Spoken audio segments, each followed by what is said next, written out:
ભાજપના નેતાઓને શરમ આવી જોઈએ કે આજે ડિટોક્સ ઇન્ડિયા કંપનીની મુલાકાત લીધી, અને મુલાકાત લીધી એ તો વાંધો નહીં, પરંતુ મીડિયા બાઇટની અંદર તમને ચૈતરભાઈથી એવો તો શું પ્રોબ્લેમ છે કે જે જનતાના કામો કરે છે તે વ્યક્તિથી તમને શું પ્રોબ્લેમ છે? તો મીડિયા બાઇટમાં પણ તમે એમ કહો છો કે અમુક લોકો રોટલો શેકવા માટે અહીંયા રાજકીય રોટલો શેકવા માટે આવ્યા હતા. ત્યાં અમે કોઈ ખેસ કે ટોપી પહેરીને ગયા હતા કે?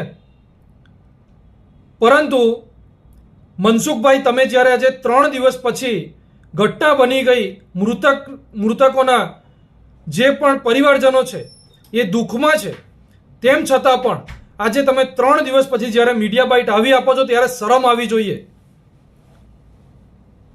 તમારા આટલા બધા ધારાસભ્ય, તમારા તાલુકા પંચાયતના સભ્યો, તમારા જિલ્લા પંચાયતના સભ્યો, તમારા તાલુકા પંચાયતના પ્રમુખો, તમે દિલ્હી હતા, એ લોકો તો અહીંયા સ્થાનિકમાં હતા ને, તો એ લોકોને તમારે મોકલીને ચેક તો કરાવવું હતું. ચૈતરભાઈએ રાત્રે 11:30 વાગ્યા સુધી, બપોરે 2 વાગ્યાથી રાત્રે 11:30 વાગ્યા સુધી ખડે પગ ઊભા રહી અને જ્યારે ન્યાય અપાવ્યો ત્યારે જઈને કંપનીએ 30 લાખ રૂપિયાની જાહેરાત કરી.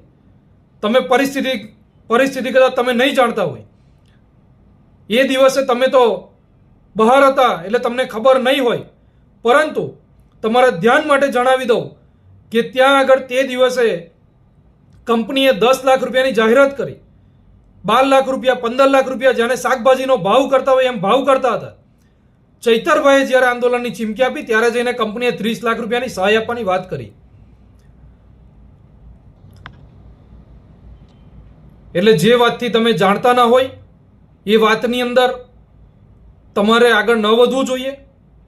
તમે સાંસદ છો, સિનિયર સાંસદ છો, તમારી અમે ઇજ્જત કરીએ છીએ, એનો મતલબ એ નથી કે તમે મન ફાવે એમ બોલી જાઓ ને મન ફાવે એમ કરી જાઓ.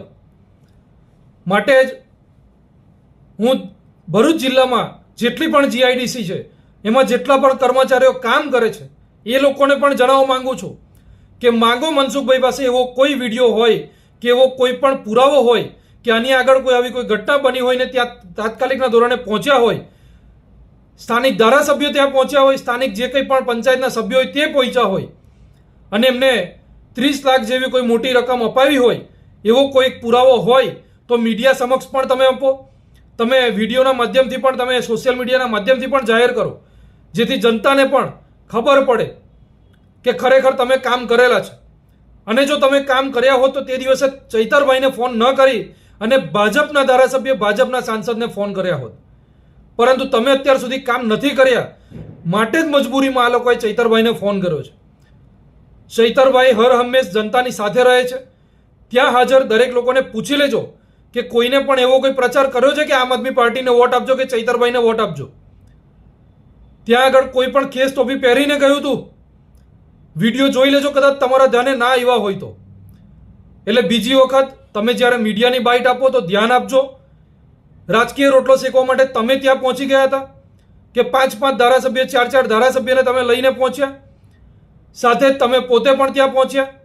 કંપનીની દુર્ઘટના બની ગઈ, 3 દિવસ થઈ ગયા ને 3 દિવસ પછી તમે તમારો રાજકીય રોટલો શેકવા માટે ત્યાં કંપનીમાં પહોંચ્યા, એ સારી રીતે દેખાઈ આવે છે. જો તમારે રાજકીય રોટલો નથી શેકવો ને તો ગઈકાલે જેબી ફાર્માની અંદર જે ઘટના બની ત્યાં પણ એક યુવકનું મૃત્યુ થયું છે. સવારથી સાંજ સુધી અમે પણ ત્યાં ખડે પગ હતા. કંપનીએ જ્યારે 9 લાખ રૂપિયાની જાહેરાત કરી આપવાની, કંપનીના મેનેજમેન્ટ સાથે વાત કરી ત્યારે 21 લાખ રૂપિયાની જાહેરાત કરી એમને આપવા માટેની. લેખિત બાંહેધરી મેં લીધી છે એ લોકો પાસે. તમારી પાસે આવી કોઈ પુરાવો હોય તો તમે પણ જાહેર કરજો. જાઓ કંપનીની અંદર, એ દુર્ઘટનાની અંદર કંપનીનું કહેવું એવું છે કે એને હાર્ટ એટેક આવવાથી કે એને કંઈક બીજી રીતે એનું મૃત્યુ થયું છે. પરંતુ સત્ય હકીકત તો જ્યારે ત્યાંના સીસીટીવી જોયા અને જ્યારે ત્યાંની સત્ય હકીકત જોઈ ત્યારે ખબર પડી કે કંપનીના ભૂલના કારણે આ મૃત્યુ થયું છે. અપાવોને કંપનીની પાસેથી વધારે રૂપિયા એમને કરાવો, કંપની ઉપર એને ક્લોઝર નોટિસ અપાવો ફેક્ટરી ઇન્સ્પેક્ટર પાસે. નહીં અપાવી શકો તમે, કારણ કે તમારી પાસે રાજકીય રોટલા શેકવા માટે કંપનીઓ જ છે, એના સિવાય બીજું કશું છે નહીં. કંપનીઓમાંથી મોટા ફંડિંગ તમને થઈ રહ્યા છે એટલે તમે કંપની સામે કંઈ નહીં બોલી શકો. એટલે હવે બીજી વખત તમે જ્યારે પણ મીડિયામાં બાઇટ આપો, તમે તમારું જે કંઈ પણ કામ કરવું હોય એ તમે કરી શકો છો, પરંતુ અન્ય પક્ષ કે પાર્ટીને મહુરો બનાવીને અને હાથો બનાવીને તમારો રોટલો હવે નહીં શેકતા. અને જેટલી પણ દુર્ઘટનાઓ બને છે દુર્ઘટનાની અંદર બતાવજો. હવે તમે જઈને તાત્કાલિકના ધોરણે પહોંચજો તો અમે તમને માની જઈએ કે તમે ખરેખર જનતાના કામો કરી રહ્યા છો. નહીં પહોંચી શકાય તમારાથી, કારણ કે કંપનીઓના દબાયેલા છો તમે. કંપની તમારી દબાયેલી છે, બંને એકબીજાની ઉપર દબાઈને કામ કરી રહ્યા છે, એટલે તમારાથી નહીં પહોંચાય. વધારે બોલવા જઈશું તો ઘણું બધું નીકળશે, માટે હવે બીજી વખત અમારે વધારે ન બોલવું પડે એનું ધ્યાન તમારે પોતે રાખવાનું છે. જય હિન્દ, વંદે માતરમ, ભારત માતા કી જય.